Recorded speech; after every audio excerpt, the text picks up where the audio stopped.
What's going on, y'all? Very excited to talk about partnerships today. Stay tuned for the full episode because at the very end, we're going to be talking about Bad Bunny and his recent partnership with the NFL, Adidas, and Amazon, and some things that we can learn from him. Also, I'm going to be sharing a couple different wins and losses when it comes to partnerships that I've personally been a part of.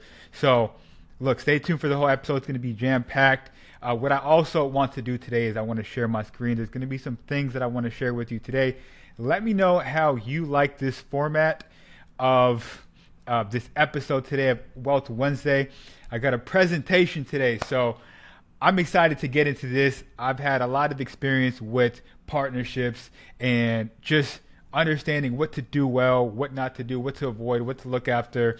And yeah, look, this may be something that you are approached with at some point in your business, if not already, or maybe you have an idea to partner with somebody. And I know as somebody that's part of the Latino community, trust is something that's very hard to give out to people, especially as a business owner. We tend to have a hard time trusting people. We tend to have a hard time even trusting our own community. All right, to partner with each other, to work with each other. And I'm hoping to break down some of those stigmas alongside of partnerships. And hopefully, look, a lot of times partnerships is going to be the thing that takes us to the next level. So let's get into today. Enough talking. Let's jump into this first slide. It's only 6 total slides today, so stay tuned. It's going to be a quick one. A lot of great information. Boom. What is a strategic partnership? Now let's jump into this today. If you are listening on Apple Podcasts or Spotify, go ahead and continue to listen, but I would encourage you to come to YouTube and also check it out visually here as well. What is the strategic partnership? It's a collaboration between non-competing entities that pool resources, tech, or capital to achieve mutual outcomes, grow faster, de-risk expansion, and increase ROI. All right. So that is just a basic foundation of a strategic partnership. Look, we're looking to come together to accomplish something for something good, right? Typically, it's again to grow faster, to increase ROI, to reach a certain community. And some different examples of partnerships could be a financial partnership, can be marketing, could be supplies, could be supply chain. Maybe you are reaching a partnership with somebody that's going to fund your business idea. Maybe you're going to reach a partnership with somebody that's going to take care of the marketing for the product that you have, right? You bring the product to the table, you can execute on the idea of the product, but you need somebody to help you out with the marketing portion, right? So you can partner with somebody to do that. You can also partner with different supply chains and suppliers on building relationships to create that product. And look, if maybe you have the idea, you can do the marketing, you can do pretty much every side of the business. You just need to partner with somebody on creating the product, right? Maybe there's a revenue share, like, hey, you create the product, for every single product that we sell, you get 5-10%, something like that. That's just a quick example of a partnership, all right? I want you guys, if you're listening still, comment down below what is an example of a strategic partnership that you have seen in the world, right?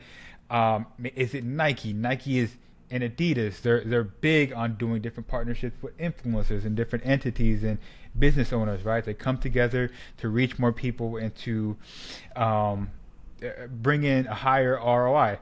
Let me know down below what's a recent partnership that you've seen that you really liked, that you really enjoyed, or maybe you even bought into what they were creating. Let's go to the next slide.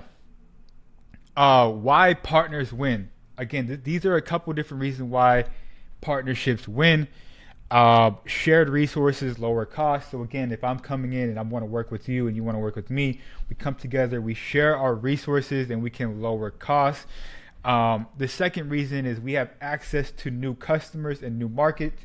Again, the Bad Bunny example that I'm going to go into later is a phenomenal example of why bringing in a Latino artist, a global artist, to a stage like the NFL, it's going to reach new markets and new customers. All right, better brand awareness. Again, I like to look. I like fashion. I like sneakers and whatnot. So I may use um, Nike as an example multiple times here because they execute on partnerships at a very very high level.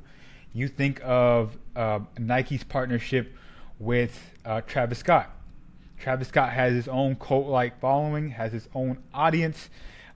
This will help bring more brand awareness from people that may not consume Nike as much as they did to the brand, or even vice versa. People that consume Travis Scott, but they're not really into Nikes. But since there's a Nike Travis Scott collab, I'm gonna buy into the product, right? Even though we all know a lot of people, most people, wear Nike. More value to existing customers. So again, I'll give you a good example for this one. My partnership with Jeremiah on Wealth Wednesday, we came together and we wanted to bring more value to the audience, to our community, right? So him and I partner every single, we record on a Monday or Tuesday, and we release an episode of Wealth Wednesday, right, to bring you more existing value to the platform, right? Higher credibility and brand trust. Partnering with certain brands and certain companies can allow you to build trust within their community. Again, this is what you see a lot. You see a lot of businesses that want to partner with Black creators, Latino creators, Asian creators, influencers, or business owners because they want to build credibility and brand trust in those communities. One example, it could be a good or bad example. Recently, probably not the best, but before 2025, Target is a brand, is a company that you would see collaborate with a lot of different creators for Hispanic Heritage Month, collaborate with a lot of Black entrepreneurs for Black History Month. They collaborate with them, they bring in their products to the stores and whatnot. People can shop with them, and now they're building credibility and brand trust with these communities. Obviously, some of the things that they have went through at the beginning of the year has tarnished a lot of credibility and brand trust with these communities. So keep an eye on that. Example to follow, maybe not, maybe. Let's go into some risks. What are some things to watch for when it comes to partnership? This is very important. So I mentioned to you, me being in business for multiple years now, me having the platform, I've been approached with a lot of partnerships, ideas. A lot of them I rejected. Some of them we kind of stepped into and didn't work out. Here are some things that you want to watch out for. Shared liability and financial exposure. So if you're reaching a partnership with somebody, look, if you guys, let's use the example for the product. If you guys are coming together and you guys are both putting in money into creating a product or selling a service, you guys are both making that investment, you guys are sharing that liability and financial exposure. So what goes up, it would be great, but whatever comes down, whatever happens, whatever explodes, or if something crazy something goes wrong, you guys are going to share that financial exposure, ideally, depending on your agreements and whatnot. Loss of decision-making speed. This is something that you will see a lot. I'm typically a person that moves quick. Like I sometimes, I'll be honest with y'all, in business, I like to get it done before I even talk about it, right? And so this could be a good or bad thing when you're working with people, because for me, I like to go, get it done. Success loves speed. Some other people may not work like that. They may say, "Yo, Chris, we gotta chop it up about this. Let's put something on the books, on the calendars next Monday." It's a Tuesday right now, and I'm like, man, I don't have a whole week to make a decision on this. By the time next week come, I could have been 2 steps ahead, right? So my point is, when you are in a partnership, you have to understand how other people work. Some people may work slower, some people may work faster, and you have to be self-aware enough to know, like, yo, do I need to speed it up? Do I need to slow it down? Do I need to make sure that I'm communicating well with my team to make sure that we're getting done what we need to get done. Communication breakdown. I just mentioned it. Risks to watch out for is, look, this is probably one of the biggest killers when it comes to partnership is lack of communication. You communicate. At first, you were excited.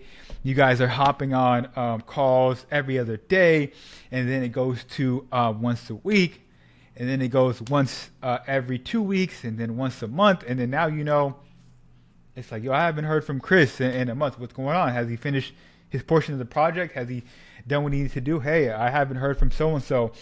What's going on with him? He's not responding to me. He's not calling me back. Lack of communication will explode a partnership very quickly. Misaligned goals and expectation. This is something that when you step into a partnership, you guys have to be aligned on what goals and expectations are for the project or the service or whatever it is that you guys are coming together on. You guys have to be aligned on that. And I want you to keep in mind, a lot of times, if you have the idea, if you have the vision for something, most times people are not going to see the vision as well as you see it. Because why? That is a vision that was given to you. You can do your best to lay out the goals, the expectation, and get people motivated and excited to work on what you guys are about to partner on. But a lot of times they're not going to see it at the same level as you. All right. So as much as possible, you need to be aligned with your vision, your goals, and your expectations. And you got to make sure as much as possible people are on the same page. Dependency, risk if the partner exit. I've had a situation with this where a partner just completely stopped working with me. And for me, actually was a good thing because I was able to regain full ownership of what we were working on.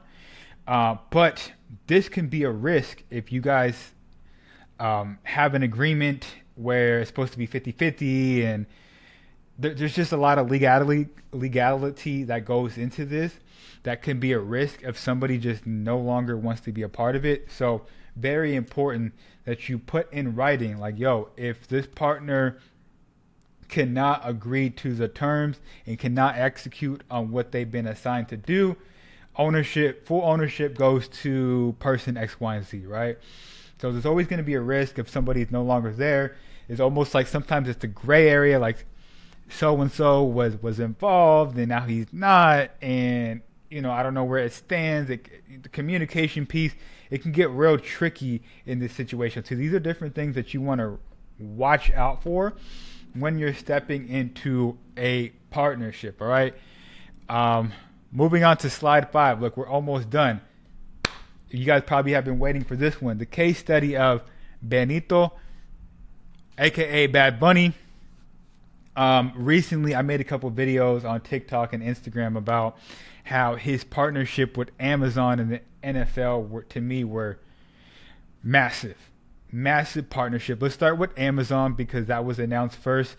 So after his 30 show residency, he announced one more, a live stream show that's going to be premiered on Amazon called Uno Mas, right? And it gave the ability for everybody that couldn't attend the shows to watch live and watch the whole set, to watch the whole everything, all the songs and whatnot, watch Bad Bunny perform live. And so, look, I was like, yo, this is smart. They could have executed it on a little bit better.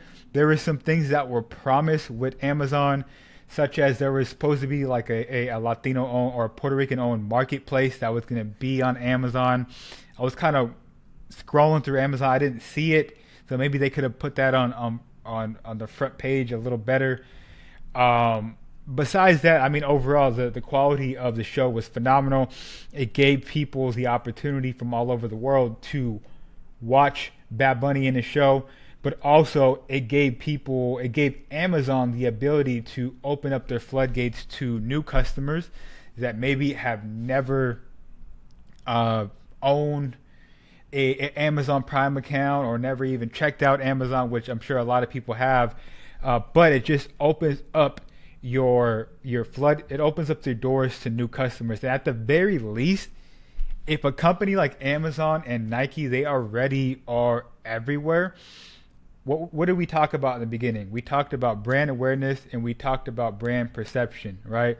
So by aligning yourself with somebody like a Bad Bunny, you're going to be able to gain more trust and credibility in the Latino community, something that we spoke about at the beginning. So there were some things that could have been done a little better with Amazon, but overall, I mean, like this was something that I think was a phenomenal move by Bad Bunny and Amazon. Now, the recent announcement of Bad Bunny performing at the NFL halftime show, and I know take out all the political stuff and people have so many negative things to say about this. This is another smart strategic partnership, right? The NFL is looking to play more games overseas in other countries. They played in Brazil, they played in London. They're looking to expand their product and their presence in other markets. What better way to do that by having the number one streaming artist in the world come to the NFL halftime show and perform? People that don't like football, that never watch the NFL, never watch the Super Bowl, now they're going to come and they're going to watch specifically for Bad Bunny, just for him to perform. So not only this is beneficial for the NFL, it's also beneficial for Bad Bunny because now he's going to be in a demographic where many people have never heard his music.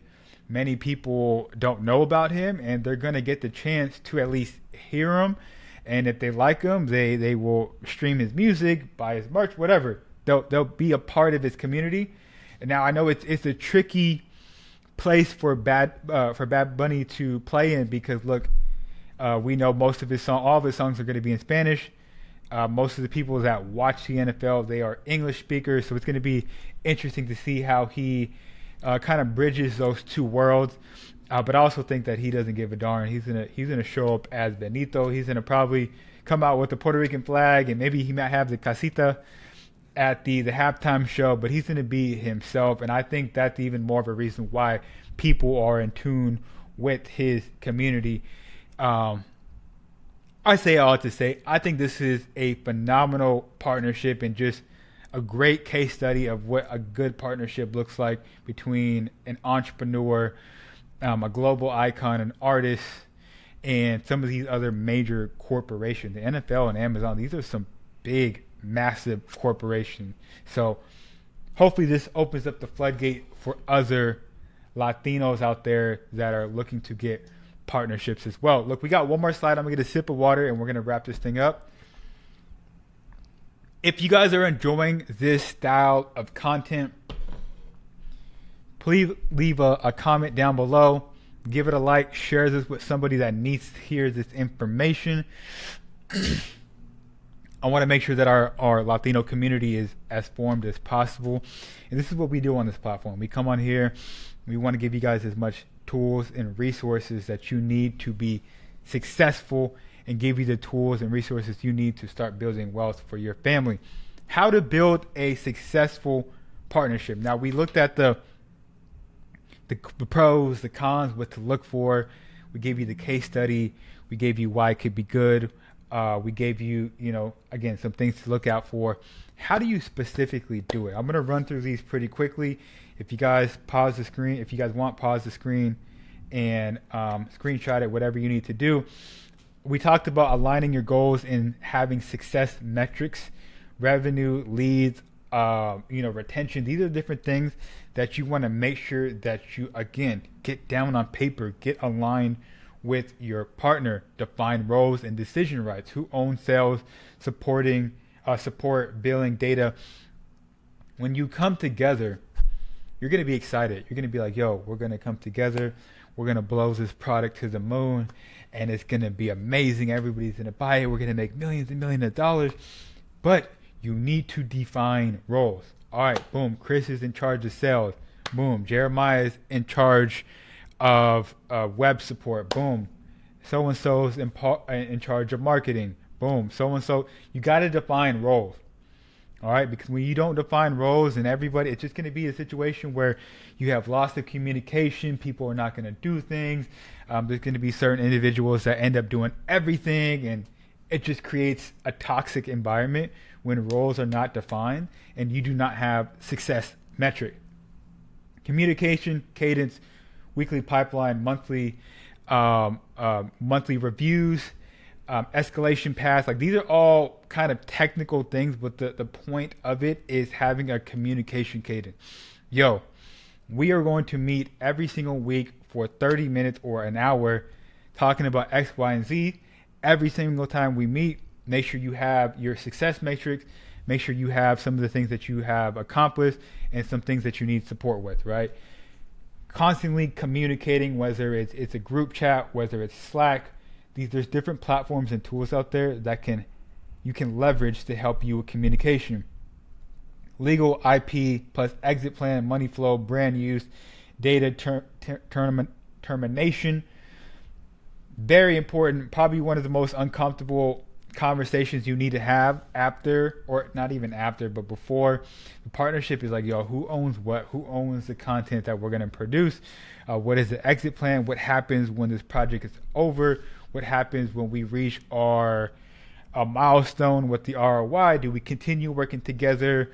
What happens with termination if somebody's not reaching their goals and their success metrics? What does it look like if we terminate this person? Who takes over their roles and their what they're doing in their projects? You got to lay all that out. You got to have an exit plan for your project, for your partnership, whatever it is that you're working on. You got to have it, because it's only going to set you up for success, and it's going to put you in a situation where you are protected. Last one, performance tracking, KPI dashboards, stop, continue, start, reviews. This kind of goes with the alignment of goals and success metrics to make sure that everybody is on one accord, in one page. You want to make sure that you're tracking stuff.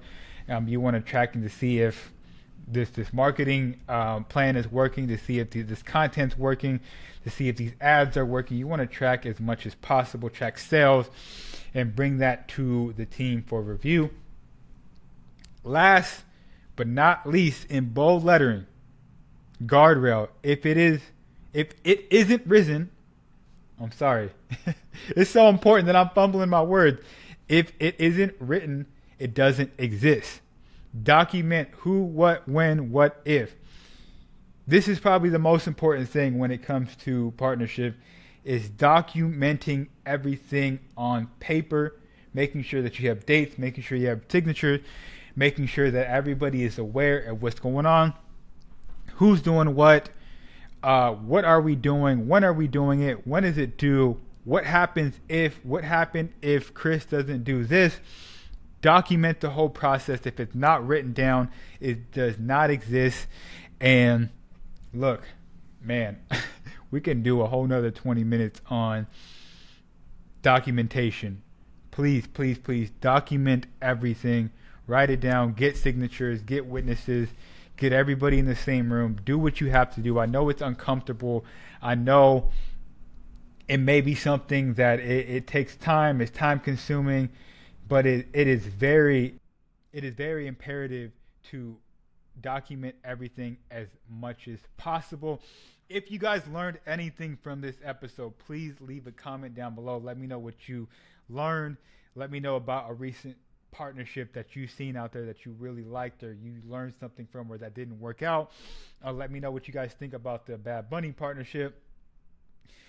Look, if there's something that you guys want us to hit on, talk about on this platform, we will do this. This is what we do. We come on here, we give you guys information, tools, and resources to help you elevate as a Latino. It's your boy Chris. It's the Latin Wealth family. I'll catch you in the next one. Peace.